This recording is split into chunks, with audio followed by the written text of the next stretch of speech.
법무부 차원에서는 지금 이제 보신 것처럼 마약 강력부를 설치하라. 한동훈 법무부 장관이 그렇게 지시를 했는데 네. 마약 강력부 설치가 지금 검찰 부서에서 어떤 부분이 달라지는 겁니까? 이제 전에 이제 예. 검경 수사권 조정을 하면서 특히 이제 검찰의 수사권을 축소하면서 이제 강력부에서 사실은 마약을 담당을 했었어요. 예, 강력부에서. 그렇죠. 근데 강력부가 폐지되다 보니까 이제 강력과 마약을 하는 부서가 없어진 거예요. 근데 마약 수사 자체는요, 굉장히 전문성이 필요한 부분이거든요.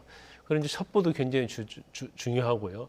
또 이제 수사 과정에서 어떻게 수사를 하느냐, 이것도 굉장히 경험과 노하우가 필요한 부분이거든요. 예. 그런데 이제 그런 것들이 사실은 검찰에서 없어지다 보니까 사실은 이제까지 어떤 마약과 관련된 예. 노하우 이런 것들이 사라지게 된 거죠. 잠시만요. 좀 부서 명칭이 조금 좀 혼돈스러울 수 있어서 다음 그래픽을 좀 보여주실까요? 검경 수사권 조정으로 이제 검찰 부서가 좀 이제 달라졌던 거잖아요. 저게 네네. 이제 어떻게 달라졌던 건지부터 좀 설명을 해주실까요? 일단 대검 강력부와 반부패부가 있었는데 이제 예. 반부패 강력부로 이걸 만든 거고요. 예.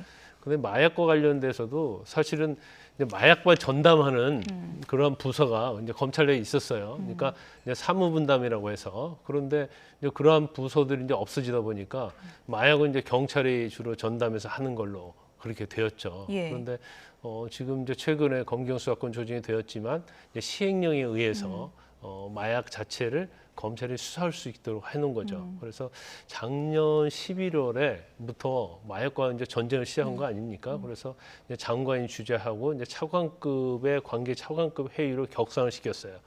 그래서 11월과 2월에 이제 중점적으로 경찰, 검찰, 뭐 관세청 같이 협조해서 수사를 했는데 엄청나게 전전도에 비해서 마약량 압수량이 한 55% 늘었고요. 예. 마약 사범도 24%가 늘었어요. 그렇군요. 그러니까 그만큼 국가가 관심을 가지고 마약 척결의 의지를 보이면 그만큼 단속을 많이 할 수 있다는 예. 거죠.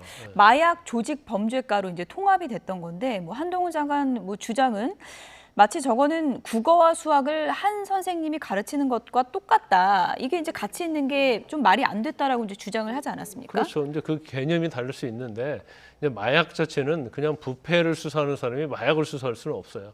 그러니까 뭐 수학 선생이 영어를 가르칠 수 없듯이 그것은 전적으로 이제 분리되는 거고 전문성에서 완전 틀린 거거든요. 예.